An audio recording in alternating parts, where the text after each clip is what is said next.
की जय। समस्त आचार्य मुनि संघ की जय। नमोस्तु महाराज।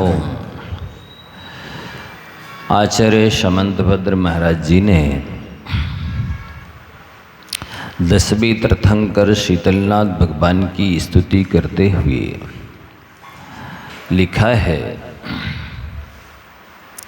ना शीतलाश चंदन चंद्र रश्मियों नगांग मंभो न चहारे अष्टया यथा मुनिस्ते नगवाक्य रश्मिया शमाम्बुगर्भा शिश्रा विपश्चिता। जो भव्य जीव है, जो सम्यक दृष्टि है, जो ज्ञानी है, विवेकी हैं, समझदार हैं, जो आत्मकल्याण करना चाहते हैं, वैसे तो प्राणी मात्र के लिए ये कहा गया है कि जिस प्रकार से भगवान के वचन आत्मा को शीतलता प्रदान कर सकते हैं, उस तरह से चंद्रमा की, शरद पूर्णिमा की, चांद की अंदर वैसी क्षमता नहीं है कि हमारी आत्मा को शीतल कर सके। ना शीतलाश चंदन चंद्र रश्मि हो, चंदन में भी वो क्षमता नहीं है कि हमारी आत्मा को शीतल कर सके। नगांग मंभा, अंभा यानी जल होता है, गंगा नदी का जो हृदय है, प्रवाह है, उसका भी जल भले शीतल माना जाता है, लेकिन आत्मा को शीतल करने में समर्थ नहीं है। ये सारे के सारे जितने भी संसार के ठंडे शीतल पदार्थ हैं, वे सब तन की गर्मी तो दूर कर सकते हैं, मन की गर्मी दूर नहीं कर सकते। थोड़ी देर के लिए तन को ठंडा कर सकते हैं, मन को ठंडा करने की सामर्थ्य तो इनमें है ही नहीं। क्षण भर के लिए भी मन को ठंडा नहीं कर सकते। मन को शीतल करने की सामर्थ्य, मन को ठंडा करने की सामर्थ्य, मन को शांत करने की सामर्थ्य यदि किसी में है तो भगवान के वचनों में है। जैसे जैसे आप भगवान की दिव्य ध्वनि को सुनेंगे, देशना को सुनेंगे, प्रवचन सुनेंगे, वैसे वैसे आपका तन मन आत्मा सब शीतल होते चले जाएंगे, ठंडे होते चले जाएंगे, उनमें शांति उत्पन्न होती चली जाएगी, निराकुलता आती चली जाएगी, चिंताएं जितने प्रकार के टेंशन हैं वे सब समाप्त होते चले जाएंगे। ये सामर्थ्य भगवान के वचनों में ही है, अन्य किसी में नहीं है। लेकिन ये संसारी प्राणियों को, मोही अज्ञानी जीवों को पता ना होने की वजह से वे ये सारे साधन तो अपनाते हैं शीतलता प्राप्त करने के लिए। चंदन लगाएंगे, चंद्रमा की चांदनी में सोएंगे, ठंडे जल से स्नान करेंगे, और जितने भी कपूर इत्यादि साधन हैं, खसखस जितने भी साधन हैं, उन सबको तो अपनाते हैं जिनमें शीतलता प्रदान करने की सामर्थ्य है ही नहीं। पर जो शीतल करने वाले वचन हैं भगवान के, उनको पढ़ते सुनते नहीं हैं, तो उनको नहीं पता कि भगवान के वचनों में कितने प्रकार की सामर्थ्य है, क्या क्या कर सकते हैं। संसार के सारे पदार्थ मिलकर के जो काम नहीं कर सकते हैं, वो काम केवल भगवान के वचन कर सकते हैं। कहा जाता है, मातेव रक्षति पितेव हिते नियुंक्ते कांतेव चाविरम्यत्यपनीय खेदम लक्ष्मीम तनोति व्यतनोति च कीर्ति दीक्षो किम किम न साधयति कल्पलतैव विद्या। ये विद्या को कल्पलता की उपमा दी गई है, भगवान के वचनों को कल्प वृक्ष की उपमा दी गई है कि कल्प वृक्ष जैसे सारे मनोरथों को पूर्ण करता है, फिर भी उसकी लिमिटेशन है, सीमा है, मर्यादा है। वो क्या दे सकता, कितना दे सकता, किसे दे सकता, कब दे सकता है। कल्प वृक्ष भोगोपभोग की सामग्री ही दे सकता है और जिसके पल्ले में पुण्य होगा उसी को दे सकता है। अब जैसे मान लो यहाँ पर जब चौथा काल आएगा, भोग भूमि रूप प्रणमन करेगी ये भूमि, तो यहीं के वृक्ष कल्प वृक्ष बन जाएंगे। क्यों बन जाएंगे? क्योंकि उस समय के जीवों का उस तरह का पुण्य होगा। वर्तमान के जीवों का इस तरह का पुण्य ही नहीं है, इसलिए दिनों दिन यहाँ की जो सारी वनस्पतियाँ हैं, सारे ड्राई फ्रूट्स हैं, सारे फ्रूट्स हैं, सारे अनाज, इनकी क्षमता घटती चली जा रही है। इनकी जो पोषकता थी, इनके अंदर पौष्टिकता थी, जो इनके अंदर शक्ति थी, वो सब घटती चली जा रही है। क्यों घट रही है? क्योंकि यहाँ के जीवों का पुण्य घट रहा है। ये घटिया घटिया पुण्य लेकर के आ रहे हैं, इसलिए ये सारी चीज़ें ही घटती चली जा रही, घटिया होती चली जा रही हैं। इनकी सामर्थ्य कम होती जा रही है, इनकी पौष्टिकता कम होती चली जा रही है। इनके अंदर जो कहाँ तो देखो भोगभूमि में 3 पल, जहाँ उत्तम भोगभूमि है, 3 पल की आयु है, 3 कोस ऊंचा शरीर है, वहाँ इतने बड़े शरीर के धारक भोगभूमियाँ जीवों के लिए जरा सा बेर के बराबर आहार लेते हैं और बिल्कुल टाइट रहते हैं, स्वस्थ रहते, मस्त रहते हैं, और 3 दिन के अंदर से भोजन करते हैं। देखो जरा, 3 दिन उपरांत भोजन करना है और इतनी सी बेर बराबर भोजन करेंगे तो ही वो उतना बड़ा शरीर उनका टाइट रहेगा, फिटनेस रहेगी, स्वस्थता रहेगी, मजबूती रहेगी। और कई हजार हाथियों का बल होता है उनमें, भोगभूमि जीवों में। लेकिन यहाँ पर ये लोग दिन भर खा रहे हैं, दिन भर मुंह चला रहे हैं, कभी कुछ खाते कभी कुछ पीते हैं। चाय चाहिए, नाश्ता चाहिए, भोजन चाहिए, दोपहरी चाहिए, और दोपहर में कितनी बार भोजन पानी चाहिए, और अंथऊ चाहिए, और ब्यारी, और पता नहीं कितने बजे तक, जब तक सोएंगे नहीं तब तक कुछ ना कुछ खाते ही पीते रहते हैं, बकरी की तरह मुंह चलाते रहते हैं। पहले मैंने देखा था, सुना था कि दिन भर बकरी मुंह चलाती है। अब बेचारी बकरी अकेली नहीं बची है, अब बहुत सारे बकरी बकरा हो गए हैं इस जमाने में, पंचम काल में, दुखमा काल में। अब बहुत सारे बकरी बकरे हो गए हैं जो दिन भर मुंह चलाते रहते हैं, इसके बाद भी बीमार बने रहते हैं, इसके बाद भी कमज़ोर बने रहते हैं, इसके बाद भी उनके शरीर में शक्ति नहीं आती, कहते कि ताकत नहीं है। क्रेन चाहिए पड़ेगी अब कुछ दिनों में इनको उठाने के लिए। अभी तो पत्थर उठाने के लिए आई है क्रेन, अब इन लोगों को उठाने के लिए आएगी क्रेन, क्योंकि इनकी श्रद्धा खाने में है, इनकी श्रद्धा तब त्याग में नहीं है।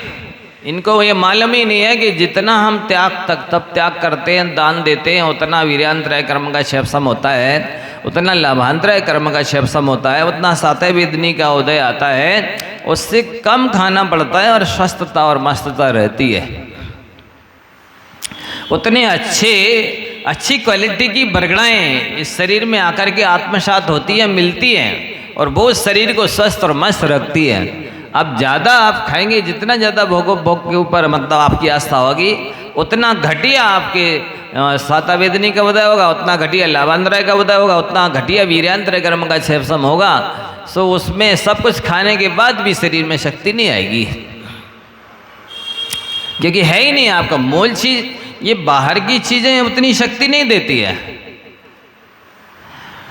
बाहर की चीज़ें उतनी ताकत नहीं देती, शक्ति नहीं देती। मूल तो अंतरंग का क्षेपसम होना चाहिए, वीर्यांतराय कर्म का क्षेपसम हो, लाभांतराय का क्षेपसम हो, सातावेदनी का उदय हो, तो कम भी खाएं, थोड़ा भी खाएं, भोगभूमियाँ जीवों की तरह, तो भी मस्त स्वस्थ रहे। भोगभूमि में कोई रोग नहीं होता, किसी तरह की बीमारी नहीं होती है, किसी तरह की मतलब श्वास कास जैसे इस तरह हो रही है। यहाँ कितने सारे ब्लड प्रेशर लो होना, हाई होना, कई थायराइड होना, कैंसर होना, क्या क्या होता है पता नहीं।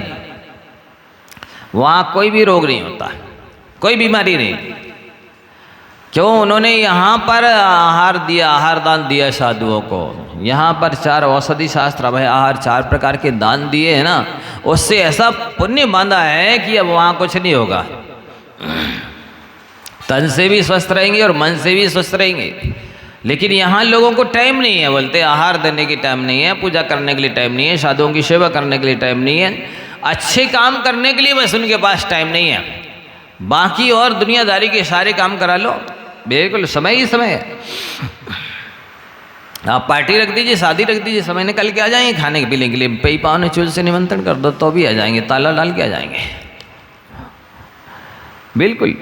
और इधर आप कोई रखो धार्मिक कार्यक्रम, नहीं टाइम नहीं है हमको, तो उधर जाना उधर जाना उधर जाना, वो करना ये करना वो करना, उसके लिए कम वक्त बन जाते हैं, वक्त नहीं रहता उनके पास। बाकी भोगोपभोग की सामग्री के लिए और सांसारिक दुनियादारी के कामों के लिए बिल्कुल तन्मय होकर के लगे रहेंगे, अति रुचि से आसक्तता से जुड़े रहेंगे, पूरी शक्ति लगा देंगे, पसीना बहा देंगे, नाश्ता भूल जाएंगे, भोजन भूल जाएंगे और सब भूल जाएंगे, इतनी तरह से लग जाएंगे। लेकिन धार्मिक कार्यों के लिए उनकी बुद्धि नहीं चलती, पशुओं की तरह भोजन ही खोजते रहते, दिन भर भोगों को ढूंढते रहते। उनकी ओर जैसे कौवा की दृष्टि ना, चील उड़े हो कितना अभी ऊपर, किंतु कभी क्या उसने ध्यान दिया, किंतु कभी जमीन पर पड़े मांस टुकड़ों से उसने प्यार किया। चील बहुत ऊपर उड़ता है, फ्लाइट से भी ऊपर उड़ जाएगा, लेकिन उसको अच्छी चीज़ों से प्रयोजन नहीं है, वो तो केवल मांस के टुकड़ों को ही ढूंढता देखता रहता है।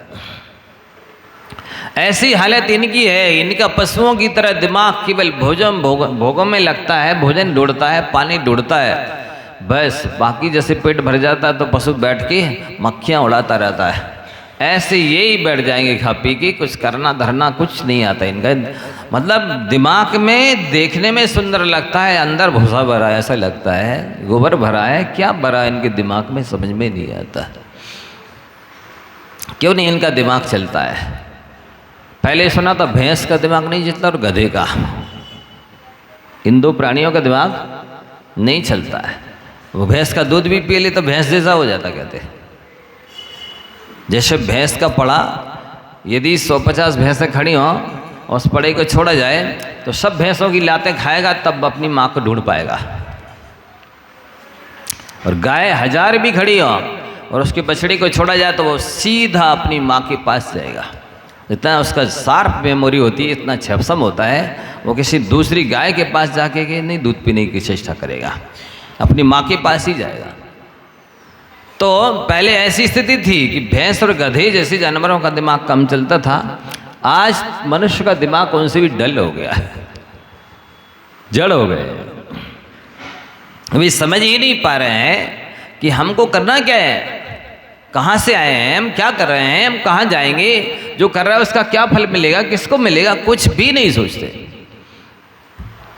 तो कह रहे हैं ये विद्या जो है, भगवान की जो वाणी है, ये जो दिव्य ध्वनि है, जिसको आचार्य भगवंतों ने ग्रंथों के रूप में गुंफित किया है, वो पढ़ोगे सुनोगे तो ये आपकी माता की तरह रक्षा करेंगे।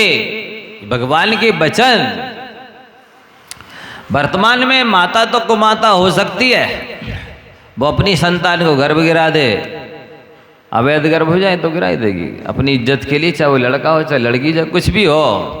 कितनी पुण्य से उसने मनुष्य पर्याय प्राप्त की हो, कितनी दुर्लभता से वो उस पर्याय में आया हो, चाहे उच्चकुल में आया हो चाहे कहीं भी आया हो, उनको तो अपनी इज्जत से मतलब है, उनकी इज्जत बची रहे, बाकी जाने दो नाली में, संतान को कचरा कूड़ा में जाने दो, मिट्टी में जाने दो। ये स्थिति है। तो माता तो कुमाता हो रही है आज पंचम काल में, वो माता भी डायन बन गई है, वो माता भी सर्पणी बन गई है, वो माता भी कुतिया की तरह अपने पिल्लों को खाने लगी है। उन जानवरों की तो मजबूरी थी, बेचारी कुतिया को यदि बच्चे जन्म दिए हैं। अब महिलाओं की बात अलग है कि उनको पता चल जाए कि डिलीवरी होने वाली है तो पहले से गुड़ के लड्डू बन के रख जाएंगे। और बेचारी कुतिया को कौन गुड़ के लड्डू बना के रख रहा। सो खाने के लिए नहीं मिलता है तो बेचारी भूख के कारण अपने पिल्लों को ही खा लेती है। और कुतिया इतनी अपराधनी नहीं है क्योंकि वो बेचारी भूखी थी, अब वो कुछ दिखाई नहीं रहा था, मिल ही नहीं रहा था, इसलिए खा लिया। वो सर्पणी भी सैकड़ों बच्चों को जन्म दे देती है, उसको भी खाने नहीं मिलता, कुछ दिखता नहीं है, तो अब वो क्षुधा की वेदना से पीड़ित होकर के अपने बच्चों को खा जाती है। वो तो शरीर के नीचे एक दो खिसक जाए, हाथ दब जाए तो बच जाए, नहीं तो वो तो सब खा जाती है। यदि जितने जन्म देती है ना सर्पणी बच्चों को, वो पूरे के पूरे सुरक्षित रहें तो पूरी पृथ्वी पर सांप ही सांप दिखे, इतने सांप हो जाए, वो तो खा जाती है सर्पणी, उसकी भी मजबूरी है। लेकिन ये मनुष्य पर्याय में उच्च कुल में जन्म लेकर के, क्वालिफिकेशन करके भी, एजुकेटेड कहला करके भी, पढ़े लिखे होकर के भी, ये उच्च कुल में आने से उन जीवों को रोक रहे हैं, उनको जन्म नहीं लेने देते हैं, उनको जीने नहीं देते हैं, उनको आने नहीं देते, देवशास्त्रों के दर्शन नहीं करने देते हैं, आत्म कल्याण करने का अवसर नहीं देते हैं, यानी उनके सारे सौभाग्य को छीन लेते हैं, दुर्भाग्य में बदल देते हैं।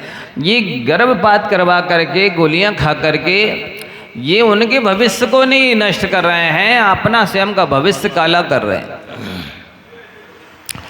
स्वयं अपने लिए ही वैसी परिस्थिति का निर्माण कर रहे हैं। अगले एक बार पंडित पन्नालाल जी साहब ने कहा था कि जो बोले ये निगोदिया जीव होते ना, समूर शल्लब्ध पर्याप्तक, जो अंतर मुहूर्त में 66,336 बार जन्म लेते हैं और 66,336 बार अंतर मुहूर्त में मरण भी कर लेते हैं, दोनों ही काम कर लेते हैं अंतर मुहूर्त, यानी 45 मिनट के भीतर, 45 मिनट के भीतर 66,336 बार जन्म लेना और उतनी बार मरण कर जाना। और संसार में सबसे बड़ा कष्ट यदि कोई है तो जन्म लेने का और मरण करने का सबसे बड़ा कष्ट माना गया है। इससे बड़ा कष्ट, इससे बड़ा दुख किसी को नहीं होता। जन्म लेने वाले को और मरण करने वाले को सबसे ज़्यादा कष्ट होता है। वो तो विशेष कोई पुण्यात्मा होते हैं जो 24 घंटे होठों पर भगवान का नाम रखते हैं। अक्षर मनाई लिखा ना, अहो भाग्य हो नित्य निरंतर ओंठों पर जिन नाम रहे। ये अहो भाग्य है कि नित्य निरंतर ओंठों पर भगवान का नाम रहता है, नमोकार मंत्र रहता है। 24 घंटे यदि नमोकार मंत्र पढ़ोगे तो अंतिम समय भगवान का नाम ले पाओगे। अंतिम समय सुधारने के लिए ही जीवन भर साधना की जाती है, धर्म ध्यान किया जाता है, तब त्याग किया जाता है। अंतिम के एक क्षण को सुधारने के लिए, मान लो 1 कोटि वर्ष पूर्व की आयु है तो वो पूरी 1 कोटि वर्ष पूर्व की आयु जो धर्म ध्यान किया जा रहा है, तब त्याग किया जा रहा है, परोपकार किया जा रहा है, वो उस अंतिम क्षण को सुधारने के लिए किया जा रहा है। तो ऐसे ऐसे जीव हैं कि वे इस उच्च कुल में भी नहीं आने दे रहे हैं, ऐसे ऐसे साधनों का उपयोग कर रहे हैं, ऐसे उपकरणों का उपयोग कर रहे हैं कि अपनी वासना पूर्ति करने के लिए, अपने भोगों की पूर्ति करने के लिए, स्वयं की छवि बचाए रखने के लिए, स्वेच्छाचारी रखने के लिए, स्वतंत्रता रखने के लिए भोग तो भोग रहे हैं, लेकिन जीवों को उच्च कुल में नहीं आने दे रहे। ये इनको ऐसा भयानक अंतरय कर्म का बंध होने वाला है कि जैसे किसी के अवैध गर्भ रह जाता है ना, तो उसको पता चला कि गर्भ है तो अब 24 घंटे उसको यही भाव लगा रहता है, कब गिराएं कब गिराएं कब गिराएं। ये जो प्रतिक्षण मारने का भाव किया है, वो ऐसे भाव करने वाले जीव ही उन सूक्ष्म निगोदिया जीवों में जन्म लेते, समूर्छन जीवों में जन्म लेते हैं कि फिर वहाँ जाकर के उनको स्वयं को भी 66,336 बार जन्म कर लेना पड़ता है और उतनी बार मरण करना पड़ता है, क्योंकि मारने का भाव किया था ना। उससे ऐसे कर्म बांधे आप खुद भी जन्म मरण करो, ये कष्टों को भोगो। बंधुओं, जैसी करनी वैसी भरनी बहुत अटल सिद्धांत है, इसको मत भूलो। अरे दूसरों पर कृपा ना करो तो खुद पर कृपा तो करो, दूसरों पर दया ना करो खुद पर तो दया करो, दूसरों का उपकार ना करो खुद की आत्मा का उपकार तो करो। बंधुओं, ये नहीं पढ़ते सुनते हैं कि क्या होने, किस कर्म का फल क्या मिलने वाला है, क्या होने वाला है। भगवान के वचन ही मातेव रक्षति, माता की तरह रक्षा करने वाले हैं। वो विश्वास पात्र माता है, ये भगवान के वचन धोखा देने वाले नहीं हैं। इनकी शरण लोगो तो सच्चे मन से लोगे तो सच्चे मन से आत्म कल्याण होगा। ये आपको सुख शांति देंगे भगवान की वचन, इसमें नो डाउट, कोई संदेह नहीं है। मातेव रक्षति पितेव हिते नियुंगते, ये भगवान के वचन पिता की तरह हित में लगाते हैं, जैसे पिता अपनी संतान को हित में लगाते हैं। ये तो रागी देशी मोही जो ठहरे, ये तो फिर भी अपने स्वार्थ के अनुसार संतान को पढ़ाएंगे लिखाएंगे और जॉब में लगाएंगे या कुछ भी करेंगे, लेकिन भगवान के वचन जो है बेनियम से हित में ही लगाते हैं, जिससे आत्महित होगा। और वस्तुतः भगवान के वचनों का पालन करने से तो तन मन की आत्मा की सबकी रक्षा होती है, सबका हित होता है, सबका भला होता है। तो भगवान के वचनों को पिता की तरह भी कहा है कि पिता की तरह हित में लगाते हैं। और कांते विचावि रम्यत्यपनीय खेदम, जैसे पति बाहर से आता है थक करके और दुखी होकर के, तो पत्नी पति के खेद को दूर करती है, सेवा इत्यादि टहल सहयोग करके भोजन पान दे करके,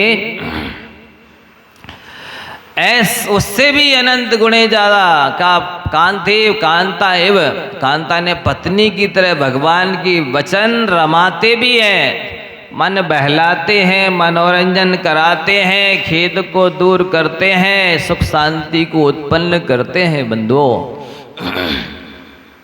देखो जरा, एक ही चीज है पर काम कितने कर रही है। यहाँ तो माता अलग चाहिए, पिता अलग चाहिए, पत्नी अलग चाहिए, और भी कितने लोग चाहिए बताते जा रहे हैं। भी अलग अलग करेंगे अपना अपना काम, लेकिन ये वन मैन शो, एक ही चीज के द्वारा अनेक तरह के कार्य किए जा रहे हैं। कि भगवान के वचन माता का भी काम करते हैं, तो भगवान के वचन पिता का भी काम करते हैं, तो भगवान की वचन पत्नी का भी काम करते हैं। ये अज्ञानी लोग कहते हैं, अरे महाराज आपके पास कुछ है ही नहीं, काय का सुख है आपको, है? अरे हमें आपको जितने सुख नहीं है वे सारे सुख हमको मिल रहे जिनवाणी माता से, है? आपको तो ये सब धोखा भी दे रहे हैं और झूठा प्यार कर रहे हैं, कर भी रहे नहीं भी कर रहे, सहयोग असहयोग सभी कुछ कर रहे हैं, लेकिन हमको तो ये भगवान की वचन सबका, सारे लोगों का सहयोग, सारे लोगों का प्यार सब कुछ दे रहे हैं। ये जिनवाणी में लिखा 100% सत्य है बंधुओं। सो कांता यानी पत्नी का भी काम भगवान के वचन करते हैं। और क्या करते हैं? लक्ष्मीम तनोति, भगवान के वचनों को पढ़ोगे सुनोगे तो लक्ष्मी की प्राप्ति भी होगी। लक्ष्मी अनेक तरह की है, यश लक्ष्मी, धन लक्ष्मी, इंद्रियजन सुख की लक्ष्मी, सारे और अनेक तरह की जितने भी संसार के सुख हैं, राजा महाराजा चक्रवर्ती इत्यादि के पद, और इसके बाद 169 पदों के बाद में मोक्ष की प्राप्ति होती है। तीर्थंकर की लक्ष्मी, अंतरंग लक्ष्मी, अनंत चतुष्टय बहिरंग लक्ष्मी, अष्टप्रातिहारिका वैभव, ये और इसके बाद में मोक्ष लक्ष्मी की प्राप्ति होती है। ये भगवान के वचनों का अतिशय है, ये भगवान के वचनों का जादू है, ये भगवान के वचनों का करिश्मा है। ऐसी सामर्थ्य अन्य किसी में भी नहीं है जैसी सामर्थ्य भगवान के वचनों में है। बंधुओं ये दिव्य ध्वनि सुनो, पढ़ो, इसको बार बार प्रेरणा दी जा रही है। कीर्तिम से दीक्षु, और आपकी कीर्ति भी दिशाओं में, दशों दिशाओं में फैलेगी। देखो कई लोग तो दूसरों का नाम मिटा के अपना नाम लिखते हैं, दूसरे को हटा के उस कुर्सी पर खुद बैठना चाहते हैं और असम्मान यश चाहते हैं। लेकिन शास्त्रों को सुनोगे पढ़ोगे भगवान की वचनों को, तो बिना चाहे ही दशों दिशाओं में यश फैलेगा, कीर्ति फैलेगी। यश और कीर्ति में अंतर समझते हैं? यश में तो सब जानेंगे और कीर्ति में गुणगान करेंगे, कीर्तन करेंगे। ये यश कीर्ति में अंतर है। सो ये भगवान को वचनों को पढ़ने सुनने का फल प्रभु बता रहे हैं कि कीर्तिम चित वितनोति दीक्षु, दशों दिशाओं में कीर्ति को फैलाते भगवान की वचन पढ़ो तो सही। सुनो तो सही, किम किम न साध्यति कल्पलतैव विद्या। कह रहे हैं ये कल्प वृक्ष के समान विद्या है जो क्या क्या सिद्ध नहीं करती, अर्थात सब कुछ देती है, सब कुछ सिद्ध करती है। ये अपने आप में भी सिद्ध है और आपको भी सिद्ध बना देगी। बनना है सिद्ध, हो कहो तो हो। सिद्ध बनाती है ये भगवान की वाणी, दिव्य ध्वनि बंधो, आपको शरीरातीत कर देगी। और वास्तविकता तो यही है। कल एक बहुत अच्छा वाक्य आया था दोपहर में, सेंटेंस पूछा गया संसारी प्राणी दुखी क्यों है, उत्तर दिया गया संसार में सुख खोज रहा है इसलिए दुखी है। देखो कितना मार्मिक जवाब। संसारी प्राणी दुखी क्यों है, बोले संसार में सुख खोज रहा है इसलिए दुखी है? नहीं, वास्तविकता है संसार में सुख है ही नहीं। जो संसार में सुख होता तीर्थंकर क्यों त्यागे, संसार में सुख होता तो तीर्थंकर क्यों त्याग करके दीक्षा लेते, रत्नांतर धारण करते, तपस्या करते, मोक्ष के लिए पुरुषार्थ करते। ये अटल सत्य है, 100% सत्य है। संसार में सुख नहीं है और आप यही सुख खोजने की कुटेव रखे हुए हो, इसलिए दुखी हो। इसको खोजने में आप समय लगा रहे हो, श्रम कर रहे हो, बुद्धि लगा रहे हो, पसीना बहा रहे हो और मिलना कुछ नहीं है ही नहीं सुख। सुख तो आत्मा का गुण है, सुख आत्मा का स्वभाव है, वो आत्मा के पास ही रहता है सदैव। आप दूसरे साधनों को लेकर के, आलम्बन लेकर, माध्यम लेकर के, निमित्त बना करके आत्मा के ही सुख को भोगते हो, आत्मा के ही सुख का वेदन करते हो।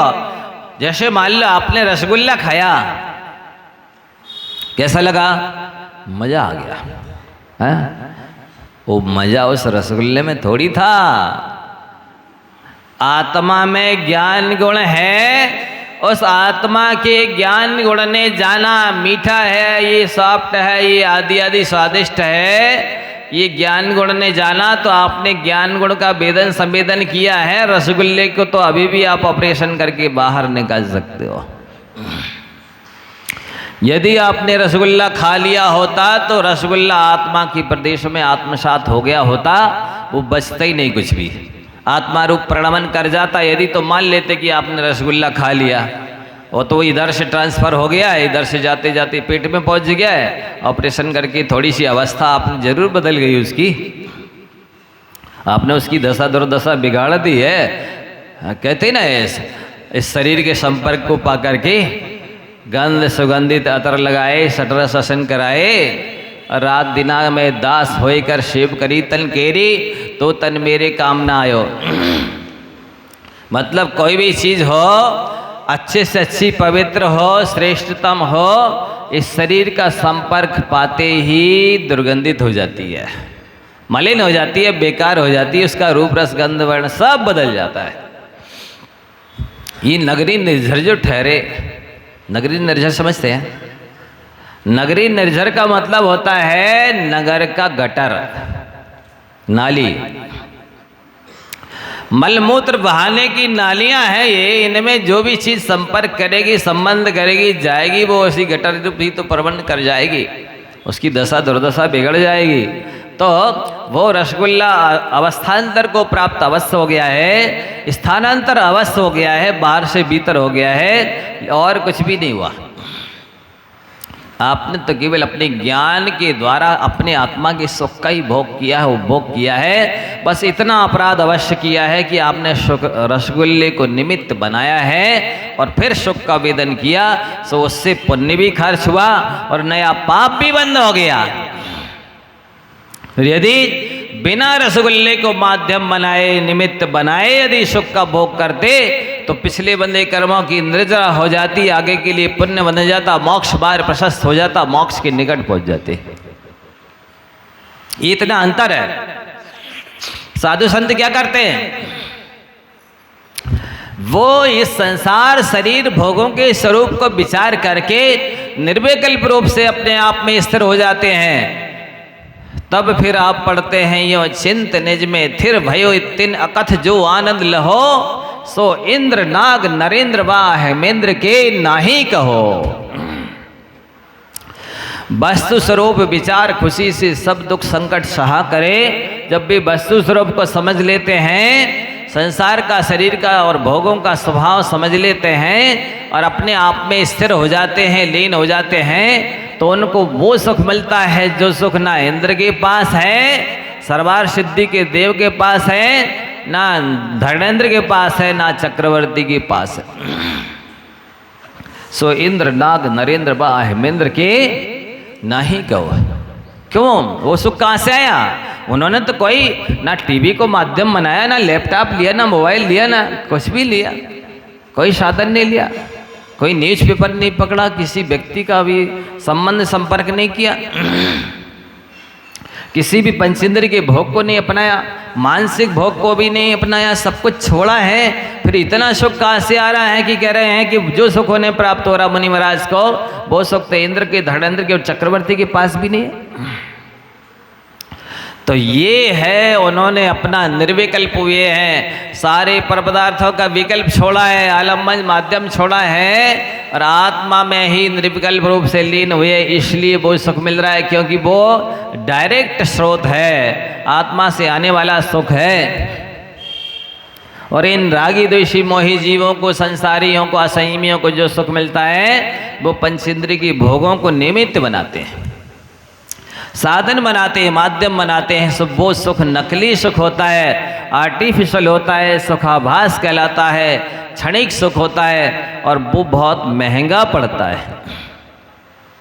कैसा महंगा पड़ता है? जैसे आप 5 स्टार 7 स्टार में जाएंगे ना, तो जो जो मंगाते चले जाएंगे वो सब लाके आपके हाथ में दे देगा, रख देगा आपके पास, लेकिन जैसे ही आप उससे बाहर निकलने लगेंगे बिल थमा देगा, ये 1 दिन के 1 लाख हो गए।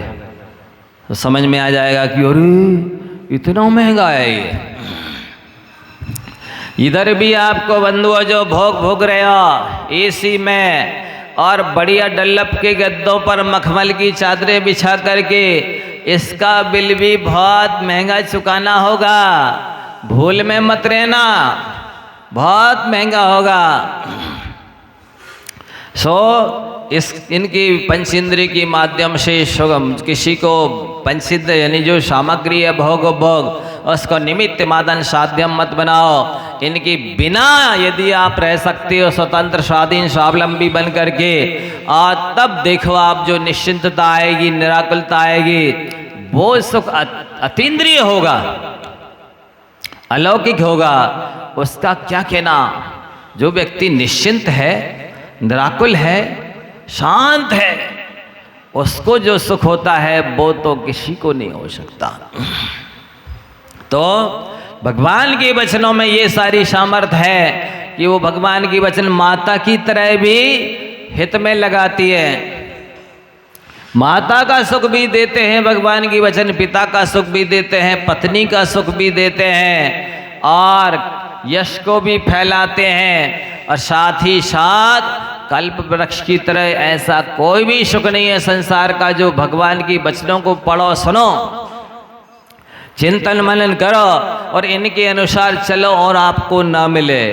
सब कुछ मिलने वाला है बंधुओं, आपको श्रद्धा करने की आवश्यकता है। इतना अवश्य है कि आपको थोड़ा जिस समय जिन वाणी को पढ़ेंगे सुनेंगे तो पंचेंद्रिय की भोग तो छूटेंगे, थोड़ी सुख सुविधा छूटेगी, इसके बाद ही आप भगवान के वचनों को पढ़ पाएंगे, सुन पाएंगे, चिंतन मनन कर पाएंगे। यदि आप इतना भी जो क्षणिक तात्कालिक सुख है उसको भी नहीं छोड़ पाएंगे तो बोलते सुखार्थिनों को तो विद्या, विद्यार्थिना को ता सुखम, सुखार्थिना वा त्यजेत विद्याम, विद्यार्थिना वा सुखे त्यजेत सुखम। यदि सुखिया स्वभावी हो तो जिनवाणी तो आपके अंदर नहीं आएगी। वो सरस्वती है, वो तो जानती पहचानती है ना कि कौन योग्य है, कौन लायक है, कौन पात्र सुपात्र है, कहाँ उचित स्थान है। सरस्वती तो जिनालय के अंदर बनी जो वेदी है उसके ऊपर जाके विराजमान होगी कि घूरे के ढेर पर विराजमान हो जाएगी? नगर पालिका के कचरा घर में बैठ जाएगी सरस्वती? नहीं बैठेगी। वो जानती है कि नहीं, योग्य स्थान तो जिनालय के अंदर जो वेदी है उसके ऊपर बैठना है। तो बंधु, आपको यदि सरस्वती लानी है चाहते हो कि हमारे ज्ञानावरण कर्म का क्षय सब सम हो तो आपको ये सुख थोड़े तो छोड़ने पड़ेंगे। देखते रहोगे गर्मी है, यहाँ एसी नहीं है, कौन धूप में निकले, कौन जाए, कौन वहाँ पर गर्मी में बैठे। ऐसे सुखिया स्वभावी बने रहोगे तो सरस्वती आने वाली नहीं है। तो विद्यार्थी को सुख तो सुविधाएं थोड़ी गौण तो करनी पड़ेगी, और यदि नहीं कर पाओगी तो दिमाग में भूसा ही भरे रहेगा, गोबर ही भरा रहेगा, सरस्वती तो नहीं आएगी। और दिमाग में जब भूसा और गोबर भरा रहेगा तो क्या होगा बताइए? जानवरों जैसा काम ही होगा, और क्या होगा? इसलिए बंधुओं, ये थोड़े दिन देखो, 2-5 साल यदि आपने कष्ट कर लिया विद्या अध्ययन करने में, तो इस जीवन में भी हमेशा हमेशा के लिए स्वाधीन, स्वावलंबी, स्वतंत्र बन जाओगे। और जब तक केवल ज्ञान नहीं होगा तब तक के लिए भी वो विद्या आपका साथ देगी, आपको सुखी बनाएगी, अच्छे अच्छे स्थानों पर ले जाएगी। इसलिए थोड़े दिन की ये सुख सुविधा को छोड़ना चाहिए। थोड़ा तो यहाँ तक कहा गया है कि जितना एक भिखारी को, याचक को धनवान के सामने दीनहीन बनना पड़ता है, गिड़गिड़ाना पड़ता है, यदि इतना भी दीनहीन बनना पड़े, गिड़गिड़ाना पड़े, तब भी आप जिनवाणी पढ़ने से, स्वाध्याय करने में, ज्ञान लेने में पीछे नहीं रहना। मतलब समझ में आ गया है। यहाँ सब समझदार लोग बैठे, मनुष्य बैठे, सज्जन धर्मात्मा लोग, नहीं तो गधे होते यदि और भैंसें, तो उनको समझ में आने वाला था ही नहीं। कुछ भी बोल दो, कहते ना भैंस के आगे बीन बजाओ, भैंस खड़ी पग रहा है। तो ये है, इसलिए आचार्यों ने कहा है कि आप विद्या को कंठस्थ करो, बहुत नहीं बहुत बार पढ़ो। क्या कहा? आचार्य महाराज भी बोलते थे कि कोई भी ग्रंथ है, ऐसा नहीं कि हमने 100 ग्रंथ पढ़ लिए, नहीं, आप कम भी ग्रंथ पढ़ें, आराध्य सूत्र जैसे ग्रंथ हैं, इनको बार बार पढ़ो। मैं लगभग 10-12 बार पढ़ चुका हूँ, लेकिन फिर से पढ़ता तो ऐसा लगता है कि ये तो नया है, अभी तो मैंने पढ़ा ही नहीं था पहले, इसके पहले इस पर तो ध्यान ही नहीं गया। जैसे एक पंक्ति कल पढ़ी, स्वयं ने लिखा है, पढ़ा है, संपादन किया, प्रूफ रीडिंग की है 6 बार, 10-12 बार पढ़ लिया। कल जो पंक्ति पढ़ी तो उसने मेरे को झकझोर दिया। क्या लिखा था उसमें? कि संसारी जीव दुखी क्यों है? क्योंकि वो संसार में सुख खोज रहा है। इस पर आज तक ध्यान नहीं गया। पंक्ति स्वयं लिखी है, पढ़ी है कितने बार, लेकिन 10-12 बार पढ़ा तब उस पर ध्यान गया कि क्या लिख रहे हैं, कि दुखी क्यों हो? क्योंकि यहीं सुख खोज रहे हो, यहाँ सुख है ही नहीं। स्थिति ऐसी है संसारी प्राणी की। एक अम्मा अपने घर में खोज रही थी सुई। एक लड़का निकला, अम्मा क्या खोज रही हो? बेटा सुई गिर गई है, खोज रहे हैं। अरे अम्मा उजाले में खोजो, अंधेरे में ढूंढ रही हो। वो स्टेलाइट पे पहुंच गई। उधर फिर एक लड़का निकला, बोला अम्मा क्या खोज रही हो? बोले सुई खोज रहे बेटा। उसने पूछा कहाँ गिरी अम्मा सुई? बोले घर में। घर में सुई गिरी है और खोज कहाँ रही है? रोड पर स्टेलाइट में खोज रही है। ऐसी दशा इन संसारी प्राणियों की हो रही है कि कहीं सुख है और कहीं ये ढूंढ रहे हैं। सुख तो स्वयं की आत्मा में है, स्वयं के अंदर है, पर ये उस अम्मा की तरह स्टेलाइट में, उधर पंचींद्रिय विषयों में, फैसिलिटी में, दूसरों में, दूसरी स्त्री से, दूसरी पुरुष से, फलाने बेटा, नाती पोते से, पड़ोसी से, मित्र से सुख मिल जाएगा, अथवा कूलर, एसी, पंखा में मिल जाएगा, नहीं तो फिर वॉशिंग मशीन में मिल जाएगा, फ्रिज में मिल जाएगा। ये सारी की सारी फैसिलिटी ला करके इकट्ठी करते चले जा रहे हैं और 2-4-8 दिन इसका उपयोग करते हैं और कहते हैं इसमें दम नहीं है।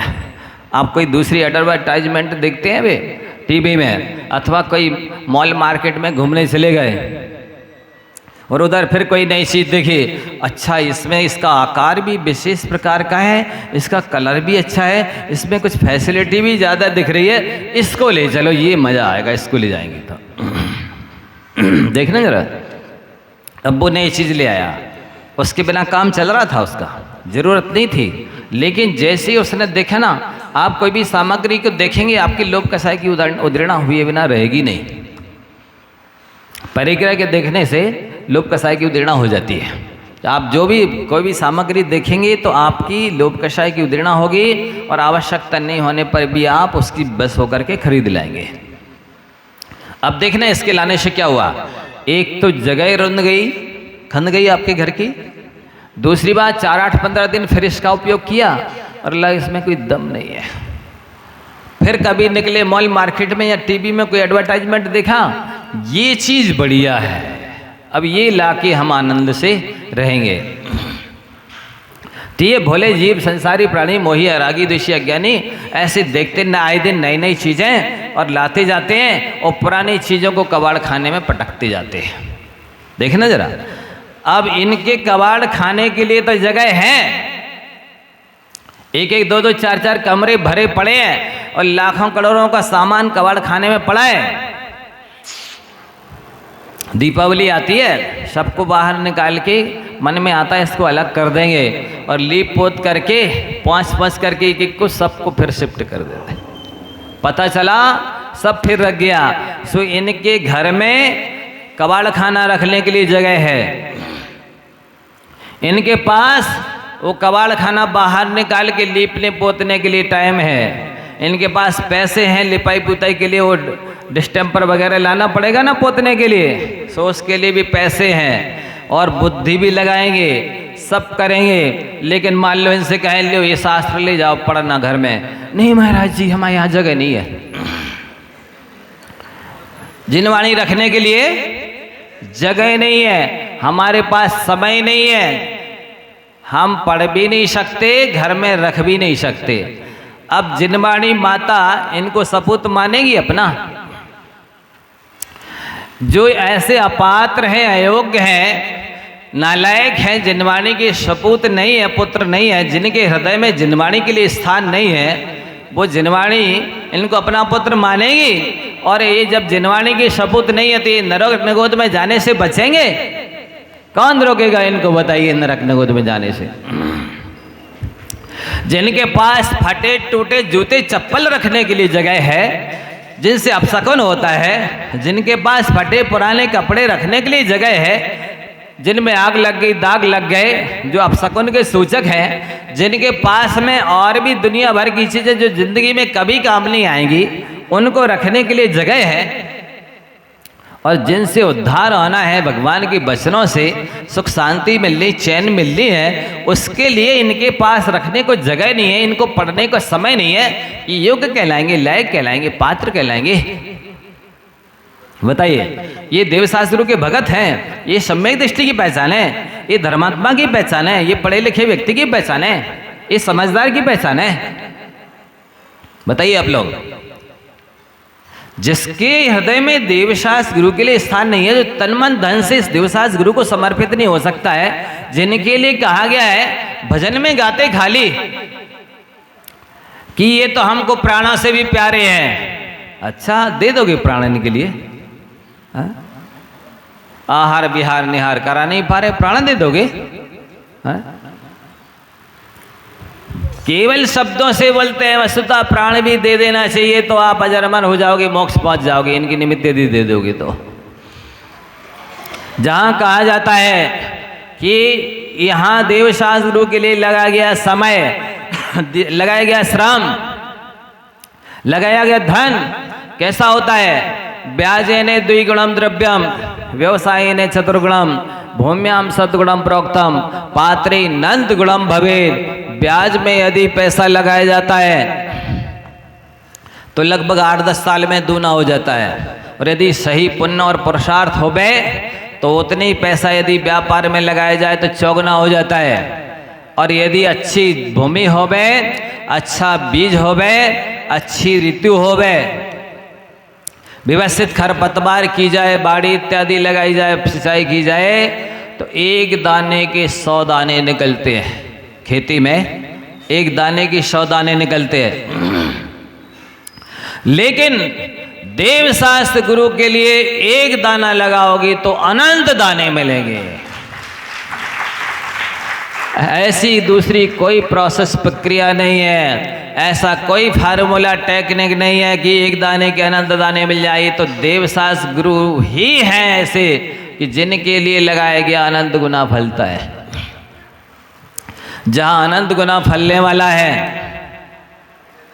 क्या धन भी, समय भी, बुद्धि भी, श्रम भी, वहां लगाने से ये परहेज रखते हैं, वहां सामान्य रुचि रखते हैं। और जहां पर लगाया गया व्यर्थ ही जाता है, वहां पूरी तरह रुचि रखते, आसक्ति रखते हैं, वहां विशेष रूप से लगन है इनकी। इसको सद्बुद्धि कहें कि दुर्बुद्धि कहें? तो बंधुओं, ये यहाँ कहा जा रहा है कि यदि आपने इस जिनवाणी को कंठस्थ कर लिया, अपने कंठ में विराजमान कर लिया सरस्वती को, तो ये निश्चित मान के चलिए कंठस्थित या विद्या। जैसे कंठी की विद्या और अंटी का दाम, वक्त पे आबे काम। अंटी में मतलब जेब में पैसा हो तो वक्त में काम आ जाएगा। यदि उस पैसे को आपने बैंक में जमा कर दिया है, किसी को दे दिया है, पर हस्तिगतम धनम, दूसरे के हाथ में जो धन गया है वो समय पर काम में तो नहीं आएगा। इसी तरह से पुस्तक में जो विद्या रखी है, वो विद्या तो पुस्तक में ही रखी रहेगी, आपके काम में नहीं आने वाली है।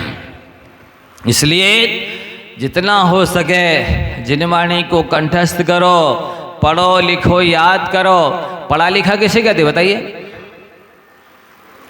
जो पढ़ करके लिखे या लिख करके पढ़े उसको पढ़ा लिखा कहते हैं। और जीव केवल पढ़ते हैं भी भैंस के पढ़ा कहलाते हैं। क्या? केवल पढ़ते हैं, बेपढ़े लिखे नहीं माने जाते हैं। पढ़ने लिखने के लिए ये हाथ मिले हैं आपको, ये आंखें मिली है, ये जिन्मा बोलने के लिए जिब्बा मिली है। सदुपयोग तो इससे ही होने वाला है। हाथों में जिनवाणी को लो, आंखों से जिनवाणी को पढ़ो, मुख से जिनवाणी का उच्चारण करो। इससे आपके ये अंगोपांग सफल सार्थक होंगे बंधुओं। बाकी विषय कषाय में लगे रहोगे, धन बटोरने में लगे रहोगे, इससे आपके हाथों की सार्थकता नहीं होने वाली है। और मुंह से दिन भर कुछ भी बोलो जिनवाणी के अलावा, जिह्वा का दुरुपयोग ही होने वाला है। यदि आप सत्य बोलते हैं, ये सच्चे मायने में सरस्वती की पूजा है। ये सत्य मायने में मीठा बोलना एकमात्र जप है, श्रेष्ठतम तप है। क्या बोला? मीठा बोलना एकमात्र जप है, श्रेष्ठतम तप है। सो इससे बोलने से आप सत्य बोल रहे हैं तो दिन भर जाप कर रहे हैं, आप सत्य बोल रहे हैं तो दिन भर पूजा कर रहे हैं, आप सत्य बोल रहे हैं तो दिन भर माने विधान कर रहे हैं, आप सत्य बोल रहे हैं तो सच्चे मायने में आप साधना ही कर रहे हैं, मोक्ष मार्ग में चल रहे हैं, पुण्य बांध रहे हैं, पाप की निर्जरा कर रहे हैं। मंदिर में अर्घ चढ़ाया, कहाँ गए थे? हम तो देवशास्त्र की पूजा करके आए, उधर पूजा करके आए, मंदिर से बाहर निकले, वही घोड़ा वही मैदान। झूठ बोलना, चुगली करना, निंदा करना चालू, ये थोड़ी पूजा कहलाती है। सच्ची पूजा तो यही है कि दिन भर अपने शब्द से, मुख से आप शब्द ना निकालो, ये सच्ची पूजा है। तो बंधुओं, आपके लिए कहा जा रहा है कि बहुत नहीं, ये आराध्य सूत्र जैसे ग्रंथ बहुत बार पढ़ो, और जो भी पढ़ो कंठस्थ करने की कोशिश करो, याद करने की कोशिश करो, क्योंकि कहीं ऐसी विपत्ति आएगी। देखो एक बात ध्यान रखना, आप किसी के भी साथ रहते हो, किसी के भी पास रहते हो, एक ना एक दरवाज़ा ऐसा अवश्य मिलेगा जिसमें आपको अकेले ही निकलना पड़ेगा। नहीं आया समझ में उनको? आ गया होता तो ताली बजा देते। क्या? एक ना एक दरवाज़ा ऐसा अवश्य मिलेगा जिसमें आपको अकेले निकलना होगा। तात्पर्य यह है कि भले 24 घंटे कोई भी आपके साथ रहता हो या आप किसी के भी पास रहते हों, लेकिन कभी ऐसी स्थिति आएगी जब आप अकेले बचेंगे। और आप जब अकेले बचेंगे उस समय यदि आपको विद्या जिनवाणी कंठस्थ होगी तो वो आपको बहुत संबल देगी, सहारा देगी, वो आपकी रक्षा करेगी। आप देखना कितने भी लोग रहें या ना रहें, यदि शास्त्र आपके पास है तो वो आपको किसी की भी कमी खलने नहीं देंगे, किसी के अभाव महसूस नहीं होने देंगे। ऐसा लगेगा कि मेरे साथ और मेरे पास तो सब लोग हैं। यदि जिनवाणी कंठस्थ है तो सम्यक ज्ञान आपके पास है। तो अपन थोड़ी देर महाराज श्री को भी सुनेंगे। बिहार करके चल कर के आए हैं, वर्णी गुरुकुल जबलपुर में पढ़ते थे, ब्रह्मचारी राजेंद्र भैया जी अशोकनगर। सो ये संबित शिखर जी की यात्रा करते हुए वहाँ पर कहते इन्होंने कोई मंदिर वगैरह बना करके और सब त्याग कर दिया है, सौंप करके आ गए हैं। अब तो तीर्थ यात्रा करने का मन है, समाधि की तैयारी कर रहे हैं। कह रहे मैंने अपना सब स्वामित्व संकल्प विकल्प सब सौंप दिया ट्रस्ट को, मेरा कोई स्वामित्व नहीं है, मेरा किसी भी चीज़ पर कोई अधिकार नहीं है, बस मैं तो अपनी रत्नात्रय की आराधना कर रहा हूँ और साथ ही समाधि की साधना करनी है। इसकी भावना है। अपन महाराज श्री को भी सुनेंगे, इनका अध्ययन अनुभव चिंतन मनन। माइक लगा देंगे इधर।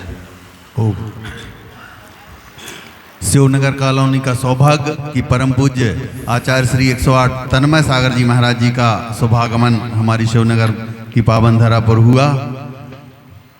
सभी लोग एक बार ताली बजा दें और जयकारा लगाएं। बोलिए आचार्य श्री तन्मय सागर जी महाराज की जय, समस्त आचार्य संघ की जय। समस्त धर्म सभा की ओर से पूज्य आचार्य श्री जी से निवेदन, अपनी मंगल देशना से हम सभी को कृतार्थ करें। हे स्वामी जी नमोस्तु नमोस्तु नमोस्तु महाराज। चलिए थोड़ी देर के लिए अपन माँ जिनवाणी की गवेषणा मुनि श्री के द्वारा सुनी उसी विषयों पर कुछ चर्चा करते हैं। शारदे सरस शीतल शुभ वाणी दे दो मुझे, आपके द्वारे हम शिक्षा लेने आए हैं।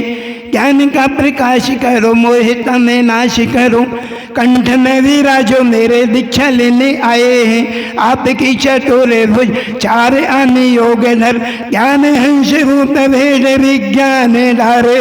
ऐसी जिन वाणी मेरी आत्मा सुधार करो, आपके चरण भक्त पखारे हैं। मात जिन वाणी तेरी स्तुति है बार बार, तार तार हुई मेरी चुनरी समार दे।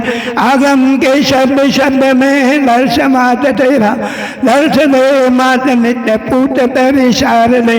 दीजे समय सार, दीजे प्रवचन सार, दीजे पंचास्तिकाय आत्मा का हो सुधार, दीजे पंचास्तिकाय आत्मा का हो सुधार। देवासुरेन्द्र नर नाग समर्चितेभ्यः पाप प्रणाश करलाभ्य मनोहरेभ्यः घंटानुजानि परिवार विभूषितेभ्यो नित्यं नमो जगति सर्वजिनालेभ्यः। बोले देवालय गजानन श्री शांतिनाथ भगवान की, बोले चिंतामणि पार्श्वनाथ भगवान की, बोले शासन नायक महावीर भगवान की। देवालय गजानन श्री आदि प्रभु आदिश्वर आदिनाथ भगवान की। शांति विद्या अभिनंदन सागर महामुनि राज की। निर्दोष सागर, निर्लोभ सागर, निष्कंद सागर, कौन से निरुपम सागर महामुनि राज की। परम पूज्य आचार्य श्री 108 तन्मय सागर जी महाराज की जय, समस्त आचार्य संघ की जय। उपस्थित महानुभाव, शीतलता के बाद ग्रंथराज के माध्यम से, मुनिराज के मुखारविंद से अभी यहाँ पर आपने सुनी।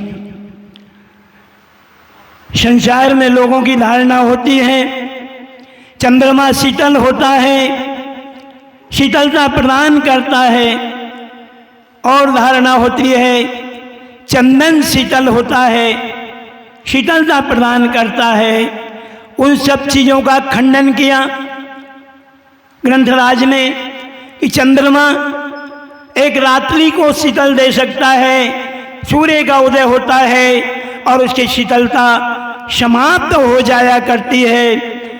फिर चंदन जब तक माथे पर लगाया है तब तक ही शीतल रहता है, और जैसे ही माथे का संयोग पाता है शीतलता समाप्त हो जाया करती है। तो फिर शीतल क्या है? तो मुनिश्री ने बतलाया कि भगवान की दिव्य देशना जिसको सुनकर अपूर्व शीतलता की प्राप्ति होती है, उससे आगे भी हमारे आचार्यों ने कहा है कि शीतला चंदना लोके चंदनादपि चंद्रमा चंदना चंद्र योर मध्य शीतला साधु संगति। तो चंद्रमा और चंदन से बढ़कर भगवान की देशना का जो वाचन करने वाले, वीतराग निर्गंठ दिगंबर मुद्रा को धारण करने वाले जो मुनिराज होते हैं, जिनकी संगति भव्य आत्माओं को मिल जाती है, वो सदा के लिए शीतलता को प्राप्त हो जाते हैं, सदा शीतलता प्राप्त कर लेते हैं। सौभाग्यशाली हैं शिवनगर वाले। विगत 2 माह से निर्दोष सागर, निर्लोभ सागर और तीसरे मुनिराज, इनका समागम आप लोगों को मिल रहा है। माँ जिनवाणी की गवेषणा आप लोगों को तहे दिल से गहराइयों तक ले जा करके सुनाई जा रही है। और माँ जिनवाणी एक ऐसी माँ है, इस माँ का हाथ की उंगली यदि भव्यात्मा के हाथ में है तो संसार के सारे अपराध भी करे तब भी वो माँ जिनवाणी उसे सुखी बना सकती है। मेला लगा हुआ है, माँ और बेटे मेले में गए हुए हैं, मेले में घूम रहे हैं, नाना प्रकार की वस्तुओं का अवलोकन कर रहे हैं, आनंदित हो रहे हैं और आनंद का अनुभव कर रहे हैं। अचानक क्या होता है, माँ के हाथ से बेटे की उंगली छूट जाती है, बेटा अलग हो गया, माँ अलग हो गई। वो वस्तुएं मेले की सब वहीं पर हैं, सारी वस्तुएं वही हैं जो कुछ समय पहले माँ और बेटे बैठकर आनंद की अनुभूति कर रहे थे। पर जैसे ही हाथ की उंगली पृथक हुई, माँ अलग हुई और बेटा अलग हुआ, सारी वस्तुएं वहीं रहने पर गई। माँ भी दुखी है और बेटा भी दुखी है। क्या हुआ? माँ की उंगली छूट गई। बस इसी प्रकार माँ जिनवाणी की उंगली आपके हाथ में थमी रहे और आप संसार की सारी चीजों का उपयोग करते रहे, तो एक न एक दिन माँ जिनवाणी तुम्हारे लिए सुख शांति का कारण बनेगी, सम्यक दर्शन को प्राप्त कराएगी। और जहाँ सम्यक दर्शन हो गया वहां पर जैनगम का शुभारंभ हो जाया करता है। इसलिए सबसे पहले हमारा जैनगम सम्यक दर्शन से प्राप्त होता है, सम्यक दृष्टि भव्यात्मा से प्राप्त होता है। सम्यक दर्शन क्या है? आचार्य भगवंत कहते हैं, नास्ति अरहत परोरो धर्मो नास्ति दयाम्बना तपा नास्ति च निर्गंधो एतद् सम्यक लक्षणम। अरहंत भगवान के अलावा दूसरा कोई देव नहीं है। ऐसी अनुभूति होना, ऐसी प्रतीति होना कि हमने संसार के, आप लोग अभिषेक करते हैं, अभिषेक में प्रथम काव्य बोलते हैं, भगवान का अभिषेक करते हैं। किसका, किस लिए करते हैं अभिषेक? पूजा करते हैं किस लिए? अभिषेक करते हैं किस लिए? भगवान की धूल साफ करने के लिए, सफाई करने के लिए, वेदियों की सफाई करने के लिए, भगवान अशुद्ध हो जाएंगे इसके लिए। तब पहला श्लोक में आप कहते हैं, कर्म प्रबंध निगड़ीरपीन ताप्तम याद्वापि भक्ति वस्ता परमादि देवम ताम स्वीय कल्मष गणोन्मथनाय देवा शुद्धोदकैरभिनयामि महाभिषेकम। हे भगवान, मैंने संसार के अनंत देवी देवताओं को देखा, अनंत देवी देवताओं का अवलोकन किया। यहाँ तक कि कहा जाता है कि एक गाय की पूंछ में ही 36 करोड़ देवताओं का निवास होता है। उन सबको देखा, परंतु सबको देखने के बाद मैंने पाया कि किसी में भी कर्मों को ढीला करने की ताकत नहीं है। कर्मों को ढीला करने की ताकत किसी के अंदर नहीं पाई। जब मैं आपके दरबार में आया, आपके दरबार में आया, आपको देखा तो आपने 4 कर्म रूपी कर्म रज को ऐसे धो डाला, आप पवित्र हो गए, पावन हो गए और आप कर्म रज से के भार से हल्के होकर 5000 धनुष की ऊंचाई पर आप चले गए। प्रभु आपने ऐसी कर्म रज को धो डाला। बस इसीलिए जो आपने कर्म रज को धोया है, मैं भी अपनी कर्म रूपी रज को धोने के लिए आपके चरणों में आया हूँ। आपके श्रीमस्तक पर अमृत की धारा छोड़ रहा हूँ। कितने बड़े कलश थे, 96 किलोमीटर लंबे, 48 किलोमीटर चौड़े और 12 किलोमीटर का जिसका मुख है। ऐसे 1-2 नहीं, 1008 कलशों से भगवान का अभिषेक कर रहा है, छायक सम्यक दृष्टि कर रहा है। मन में एक विकल्प आ गया, इतने बड़े कलश और इतने डालूंगा कहीं भगवान बह न जाए, ऐसा विकल्प आते ही रिद्धि से पता चल गया, अरे भगवान तो जन्म से ही अतुल बल के धारक होते हैं, इनके बल को कोई भी तोल नहीं सकता और केवल ज्ञान होते ही अनंत बल हो जाता है। ऐसे अनंत बल के धारक हो जाते हैं, ऐसे कलशों से भगवान का अभिषेक करते हैं। तो ऐसे नास्ति अरहत परोदेवो, दुनिया के सारी देव देवताओं में कहीं भी सुख की प्राप्ति नहीं है। वो स्वयं दुखी हैं, जो हमको सुखी कहाँ बना सकते हैं। तब नास्ति अरहत परोदेवो, अरिहंत भगवान के अलावा दूसरा कोई देव नहीं है। धर्मो नास्ति दयाम देना, दया के अभाव में कभी धर्म नहीं होता। आप मंदिर में धर्म करने आते हैं, क्या करने आते हैं? मंदिर में कभी धर्म नहीं होता, मंदिर में सिर्फ भगवान का दर्शन होता है और दर्शन से द्रव्य से दृष्टि का निर्माण होता है। जैसा दृश्य सामने होगा वो हमारी दृष्टि का निर्माण होगा।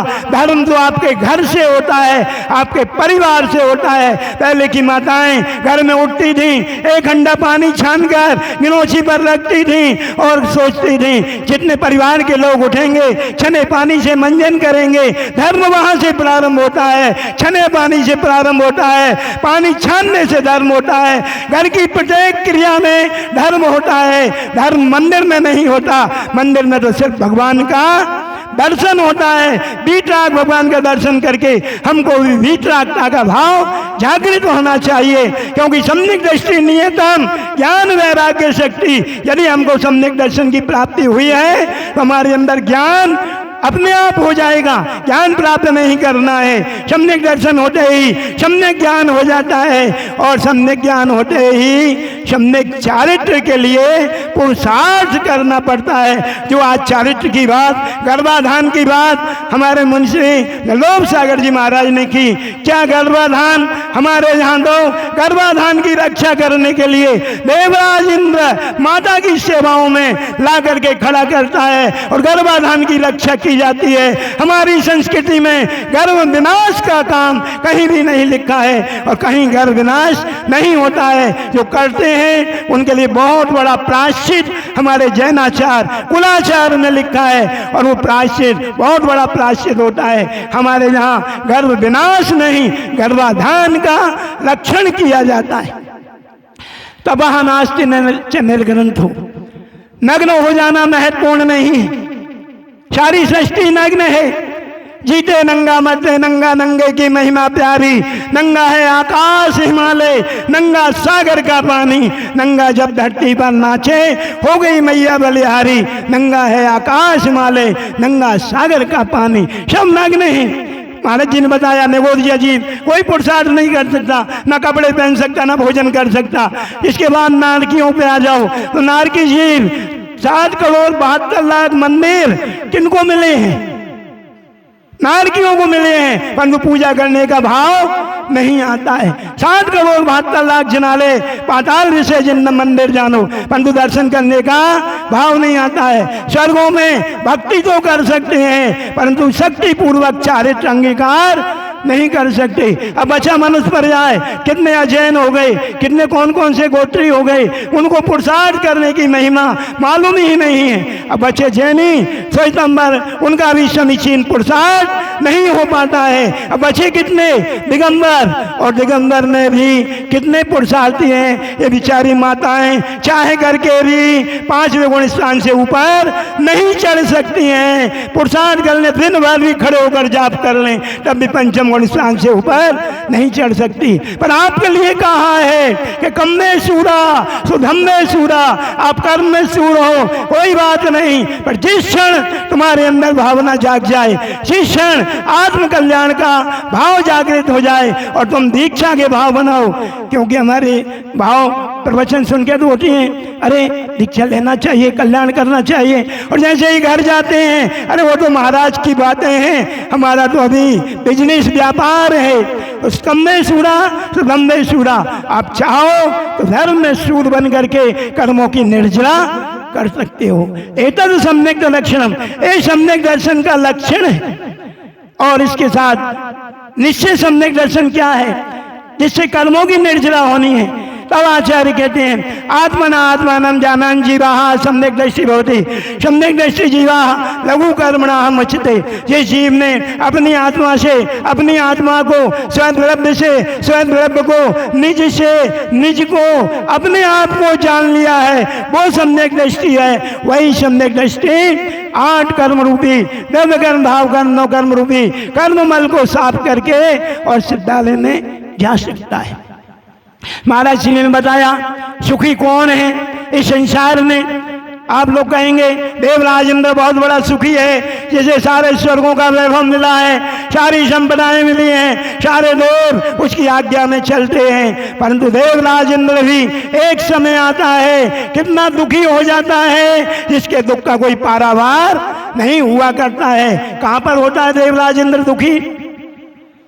वो कहता है मैंने भगवान का गर्भ कल्याणक मनाया, मैंने भगवान का जन्म कल्याणक मनाया, मैंने 6 महीने पहले से इस पूरी भूतल को, पूरी वसुधा को मैंने रत्न गर्भा बनाई है। आज अपनी भारतीय संस्कृति में एक बहुत बड़ी उपलब्धि अपन को मिलती है। अपन कोई भी जमीन कहीं भी खोजो, चाहे राजस्थान में खोजो, मध्य प्रदेश में खोजो, उत्तर प्रदेश में खोजो, महाराष्ट्र में खोजो, कहीं भी जमीन खोजो, कहीं कोई गणेश और शंकर नहीं निकलेंगे, कहीं श्वेतंबर प्रतिमाएं नहीं निकलेंगी। क्या निकलता है?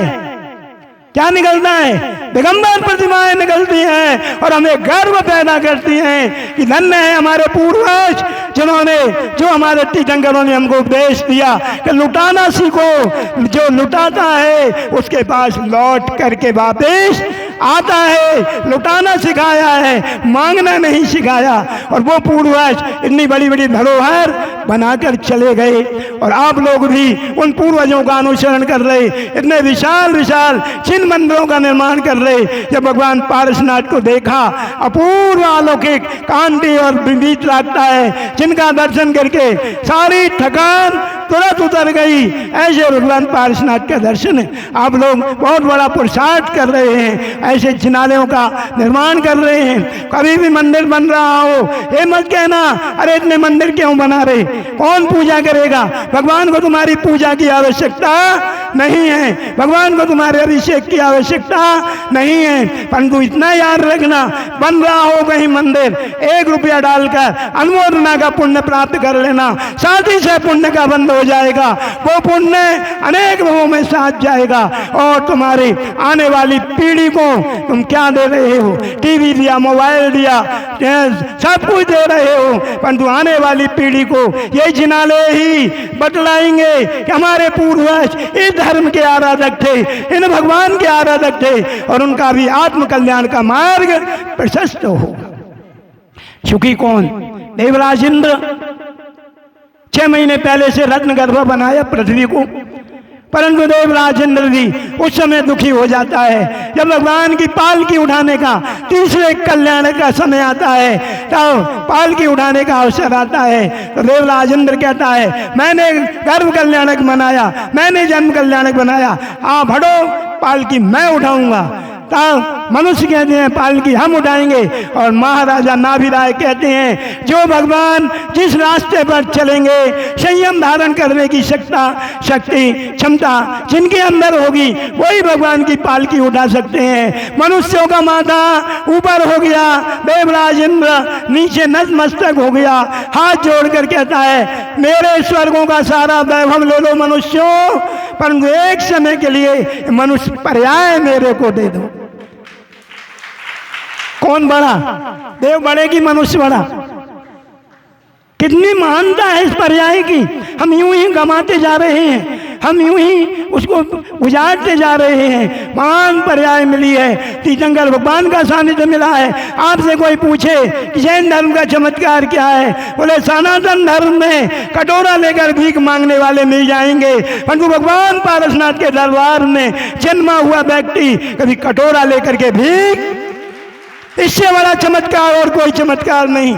जैनी को कभी कहीं नहीं देखा होगा कि कोई जैनी का बेटा कटोरा लेकर के भीख मांग रहा। ये दरबार की यही विशेषता है, ये दरबार में जन्मा हुआ व्यक्ति कभी भी भीख नहीं मांग सकता है। ऐसे इस दरबार की महिमा है, लुटाता है। और आज हमारी संस्कृति भारत के अंदर सबसे विशालतम संस्कृति मानी जा रही है। सरकार भी इस बात को स्वीकार करती है कि जैनियों का ध्यान जैन संस्कृति को बढ़ाने में लगता है। बंधु, देवराज इंद्र दुखी हो गया, आंसुधारा बहा दी, स्वर्गों का वैभव काम न आया। दूसरे स्थान पर आप कहेंगे चलो देवराज इंद्र फैल हो गया तो मनुष्यों का राजा चक्रवर्ती तो बहुत सुखी होता है, 96,000 रानियां, 60,000 पुत्र, 36,000 पुत्रियां और 7 प्रकार की सेना, नवनिधि, 14 रत्न और 60 खंडाधिपति, जिसके वैभव का कोई सीमा नहीं है। वैभव सुखी बनाता है, ऐसी हमारी मान्यता है। परंतु देखिए चक्रवर्ती वैभवशाली है, सभा लगी है, एक भव्यात्मा सभा में खड़ा होकर पूछता है महाराज मैं आपसे कुछ प्रश्न करना चाहता हूँ, आपकी आज्ञा हो तो स्वीकार आज्ञा दें। सम्राट चक्रवर्ती ने कहा पूछो महाराज, पूछो भाई क्या पूछना चाहते हो। महाराज मेरे अंदर एक जिज्ञासा हुई है, उत्पन्न हुई है। आपने 60,000 पुत्रों को जन्म दिया है, आपने 36,000 पुत्रियों को जन्म दिया है, आप चक्रवर्ती हैं, 60 खंडाधिपति हैं, वैभवशाली हैं। आप ये बताइए आप तीर्थंकर भगवान को जन्म दे सकते हैं कि नहीं? क्या पूछा? तीर्थंकर भगवान को जन्म दे सकते हैं कि नहीं? चक्रवर्ती की आंखों से